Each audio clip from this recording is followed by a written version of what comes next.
The cell door screamed on rusted hinges, flooding the dark space with torchlight that felt like an assault.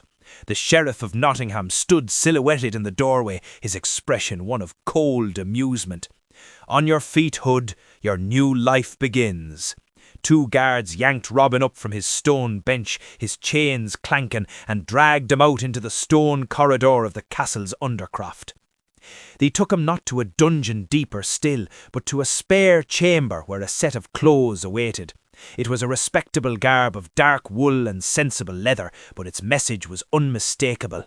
The doublet was a deep, crown-approved scarlet, and pinned upon the breast was a pewter badge bearing the sheriff's own sigil, a stylized wolf's head. Robin stared at it, his stomach churning. "You cannot be serious," he growled, his voice hoarse from disuse. "You think dressing me as a lapdog will make me heal?" The sheriff, watching from the doorway, didn't bother with a lengthy rebuttal. "Shut up and dress," he said, his voice flat, "or I'll have the guards do it for you, and they lack all finesse."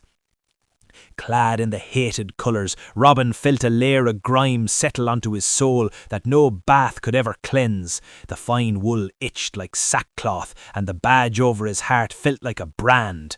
"Your new duties are simple," the sheriff began, as he made slight adjustments to his armour and cloak. "You will collect the king's taxes from those who still owe. You will take only what is listed as owed, and not a single coin more." He paused, letting the twisted fairness of it hang in the air. "However, should a debtor be short, you will take whatever coin they do have, and then you will assess items from their home to equal the remaining sum. A sack of grain, a cooking pot, a child's toy, a family heirloom. Value is value."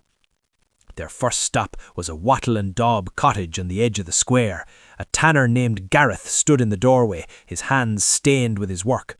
The sheriff remained on his horse, a looming presence, as he thrust a rolled parchment at Robin. "Read it, aloud." Robin unrolled the scroll, his fingers trembling with a fury he dared not unleash. He forced his voice to be clear, toneless. "Gareth, son of William, 47 silver pennies in arrears for the king's road tax." The tanner's shoulders slumped. "I have 32, my lord. The sickness took my son and the priest." Robin did not let him finish. He pushed past into the dim, smoky interior of the home. He counted the coins from a cracked clay jar. Then his eyes scanned the room. A decent skinning knife, a wool blanket. It would cover the difference. As he reached for the blanket, his eyes met those of Gareth's wife, Alara, standing by the hearth. Her face, etched with recent grief, held a profound frown of such deep, silent disappointment that it struck Robin harder than any blow. This was not the anger of the oppressed, but the heartbreak of the abandoned. He snatched the blanket and left, unable to bear her gaze. The sheriff leaned close, his voice a venomous hiss in Robin's ear. "Excellent, precise, the crown gets its due. See how simple it is when you follow the law." Robin said nothing, the coarse wool of the blanket burning his hand. The next scroll led them to a weaver's shop. The man, Thomas, could only produce half the sum. Robin, following the sheriff's cold logic, took the rest in the form of 2 bolts of undyed linen, the man's stock for the coming season. As the man watched his livelihood being hauled away, the sheriff called out loudly, "Admire the efficiency, good people. The new collector leaves nothing to chance." At a crowded tenement, Robin read the name of an elderly widow, Agnes. Her debt was small, but she had only a handful of coppers. The sheriff from the street called in, "Check the hearth hood or the bed pallet. Old women always hide trinkets."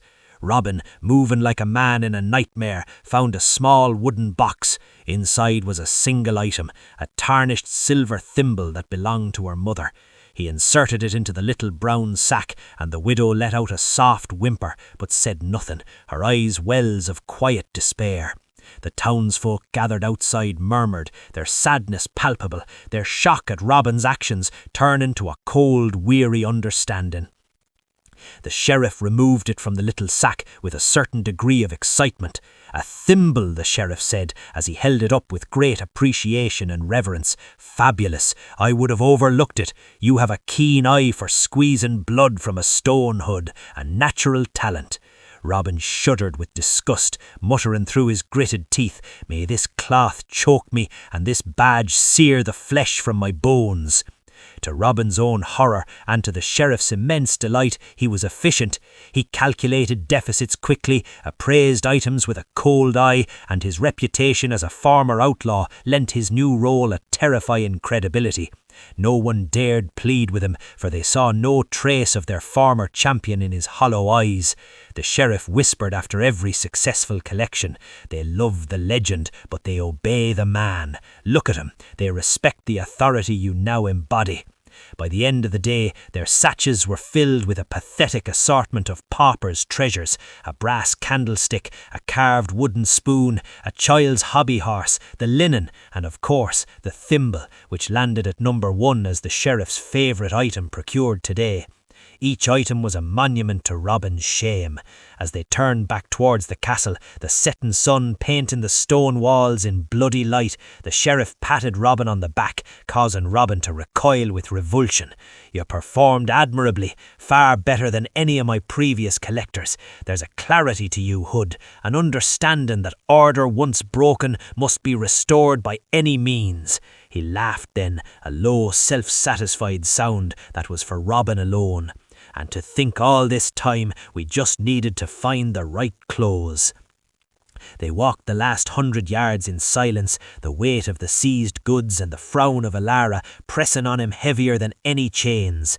The scarlet doublet felt like a prison more absolute than any cell, for it was one he was now forced to walk in day after day under the watchful, hateful eyes of the people he once vowed to protect, and under the gloating, triumphant gaze of the sheriff.